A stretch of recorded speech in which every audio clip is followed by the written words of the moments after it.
فرمایا کہ پہچان سپاہیوں کو آج غضب غصہ برا ہے. الغضب یأکل الحسنات، غصہ حسنات کو ایسے کھاتا ہے جیسے آگ لکڑی کو کھاتی ہے. غصہ آتا ہے تو قتل ہوتا ہے، غصہ آتا ہے تو گالم گلوچ ہوتی ہے، غصہ آتا ہے تو چھوٹا بڑے پہ ہاتھ اٹھاتا ہے، غصہ آتا ہے تو انسان بے ادب بنتا ہے. والکاظمین الغیظ عافین عن الناس واللہ یحب المحسنین. اللہ رحمت کرتا ہے ان بندوں پہ جو اپنا غصہ پیتے ہیں. اب ٹاپک غصہ نہیں ہے، کہیں اور میں ڈائیورٹ ہونا چاہ رہا ہوں، اس پہ خود جا کے اسٹڈی کریے گا. لیکن کیا میں نے بالکل غصہ کرنا ہی نہیں ہے؟ غصہ بھی تو لشکر خدا کا ایک سپاہی ہے. ہم نے کہا نا، روشنی کے ساتھ اندھیرا آتا ہے، گرمی کے ساتھ سردی آتی ہے، روشنی نہ ہو تو اندھیرا. یعنی یہ سکے کے دو رخ ہیں، غصہ اچھا بھی ہے، غصہ برا بھی ہے. سوال یہ ہے تو استعمال کہاں کر رہا ہے. اور آسان کر کے مثال دوں، میں ایک مومن کو مثلا اس دن بھی مثال دی تھی، کسی کو مثلا میں 1000 دیں. اب 1000 برا نہیں ہے، تو 1000 کو استعمال کہاں کر رہا ہے؟ وہ جگہ بری ہوتی ہے یا اچھی ہوتی ہے. غصہ باپ پہ کرو تو برا، لیکن یہی غصہ اگر میدان جہاد میں یزید کے خلاف ہو تو اچھا. اب غصہ نہ ہو تو جنگ کیسے لڑے گا؟ غصہ نہ ہو تو راہ خدا میں جان کیسے قربان کرے گا؟ غصہ ہونا چاہیے نا.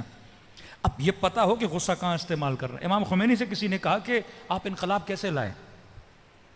کہتے ہیں بچپن میں امام خمینی پیدا ہوئے تھے، ان کے والد گرامی آقا مصطفیٰ شہید ہو گئے، مار دیا گیا ان کو وقت اس زمانے کی حکومتوں نے. کہتے ہیں جب جوان ہوا، یتیم پیدا ہوئے نا، تو غصہ تھا بڑا کہ میرے باپ کو مارا انہوں نے. اب کہتا میں نے کہا غصہ کس پہ اتاروں؟ جن لوگوں نے مارا ان کو ماروں، 4 قاتلوں کو مار دوں، کیا میرا غصہ ٹھنڈا ہو جائے گا؟ کہتا میں نے کہا میں اپنے غصے کو روٹ دیتا ہوں. میں نے غصے کو علم کی تعلیم کے لیے استعمال کیا. انرجی بنی نا. اب انرجی خمینی کے پاس آ گئی، غصے والی انرجی. میں نے کہا کہ میں وقت کا سب سے بڑا عالم بنوں گا. انہوں نے میرے والد کو مارا، میں 1-2 کو نہیں، پورے نظام کو گرا کر اسلام کے نظام کو کھڑا کر دوں گا. کہ کل کسی کی جرت نہ ہو کسی عالم یا مجتہد کو قتل کرے، اس نظام پہ مجتہد بٹھا دوں گا. غصے کو استعمال کیا کس راستے میں؟ پوزیٹیو وے میں. ایک جگہ جہاں پہ غصہ استعمال ہوتا ہے، اور یہ صفت، یہ سپاہی، یہ رنگ خدا ہے، یہ صفت اللہ کی. اگر آپ کے اندر آ جائے، آپ بھی صفت خدا کے مظہر بن جائیں گے. ایک جھلک آپ کے اندر خدا کی جھلک آ جائے گی. کون سی صفت ہے؟ فرمایا ما احد اغیر من اللہ. کائنات میں کوئی نہیں جو اللہ جتنا غیرت مند ہو. ومن غیرتہ حرم الفواحش. اگر وہ غیرت مند نہ ہوتا، وہ کبھی بھی فواحش کو حرام نہ کرتا. اگر یہ بولتا ہے نامحرم کو نہ دیکھ، یہ فاحشہ ہے، گناہ ہے، کیونکہ وہ غیرت مند ہے. اگر وہ کہتا ہے زنا نہ کر، کیونکہ وہ غیرت مند ہے. اگر وہ کہتا ہے اے خاتون سر پہ چادر رکھ، بے عفتی نہ کر، بے حیائی نہ کر، کیونکہ وہ غیرت مند ہے. اور خدا سے زیادہ کوئی غیرت مند نہیں ہے. آج شیطان نے اس سپاہی غیرت کو قتل کر دیا ہے. ویسٹرن سوسائٹی میں غیرت ہے ہی نہیں، وہ ٹرانسفر ہوتی جا رہی ہے، غیرت ختم ہوتی جا رہی ہے. کہ بہن بھائی کے ساتھ نکلے، بیٹی باپ کے ساتھ نکلے، بندہ تعجب سے دیکھے کہ ایسا لباس پہنا ہوا اس خاتون اور بھائی ساتھ ہے، باپ ساتھ ہے. غیرت کی کمی. فرمائے وہ غیرت کو ختم کرتا ہے. مطلب اس نے تیرے غصے کو کیا کیا؟ اس مقام پہ مار دیا. اب غیرت صرف ناموس کی غیرت نہیں ہوتی، غیرت ملی، وطن کی غیرت. کہ مثلاً آپ کراچی والے اور لاہور والے کراچی والوں کا مذاق اڑائے تو آپ کو کیا آتی ہے؟ غیرت آتی ہے. کوئی آپ کی زبان کا مذاق اڑائے، غیرت آتی ہے. کوئی باپ کا مذاق اڑائے، نسلی غیرت آتی ہے. گاؤں کی غیرت، زبان کی غیرت، مٹی کی غیرت. دینی غیرت ایک نہیں ہے، غیرت کے اقسام ہیں. ہو سکتا ہے کوئی بندہ اپنے ناموس کے لیے بڑا غیرت مند ہے، پر دینی غیرت زیرو، الہی غیرت زیرو، حکم خدا کو پامال کیا جائے زیرو. عرب کیا غیرت مند نہیں تھے؟ عصبیت عرب آپ دیکھیں بڑے غیرت مند ہوتے تھے. کوئی آپ کی بیٹی کو تکلیف دینا، آپ غیرت کھاتے ہو. لیکن ایک جگہ پہ عرب کی غیرت مر گئی، اپنی بیٹیوں کو زندہ دفن کرنے لگے. غصہ ہی نہیں آ رہا. کوئی تمہارے بچے کو تماچا بھی مارے تمہیں غصہ آتا ہے. اس غیرت کو شیطان نے مار دیا. زندہ درگور کیا کرتے تھے اپنی بیٹیوں کو.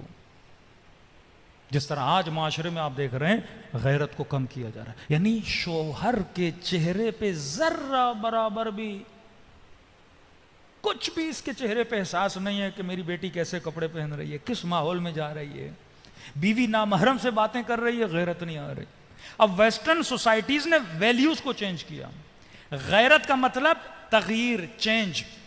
لفظ غیرت چینج سے آتا ہے. چینج مطلب آپ نے گرگٹ دیکھا ہے نا، وہ جس بھی کلر پہ بیٹھتا ہے رنگ اس کا کیا ہو جاتا ہے؟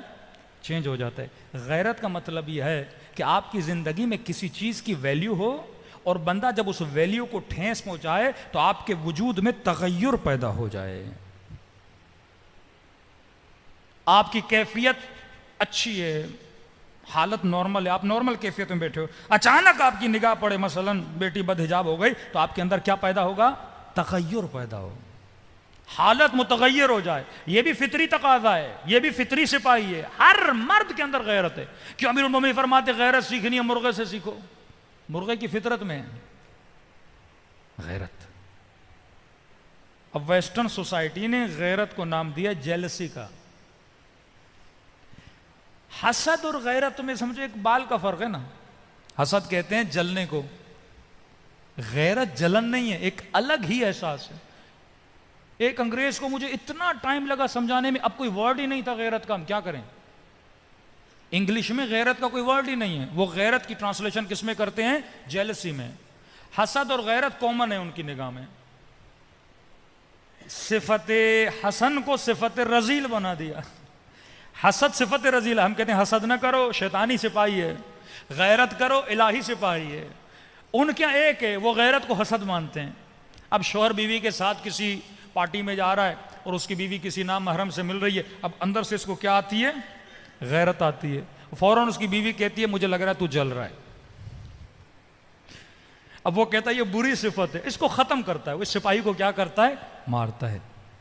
شکر خدا عطا کرو کہ اسلام نے تجھے حقیقی فطرتوں کے اندر پیدا کیا ہوا ہے. ہاں، یہ احساس تیرے اندر پیدا ہے.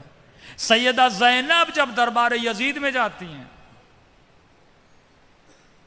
یزید جیسا بندہ جب اس کی بیوی اور بچے آتے ہیں یہ پردہ لگواتا ہے. اللہ کی لعنت ہو اس بدبخت پہ. پردہ لگواتا ہے. بی بی زینب یہ منظر دیکھتی ہیں، فرماتی ہیں ام من العدل، یزید کیا یہ عدالت اور انصاف ہے کہ نبی کی نواسیاں مجمع میں کھڑی ہیں اور تو اپنی بچوں کو پردے کے پیچھے کھڑا کر رہا ہے؟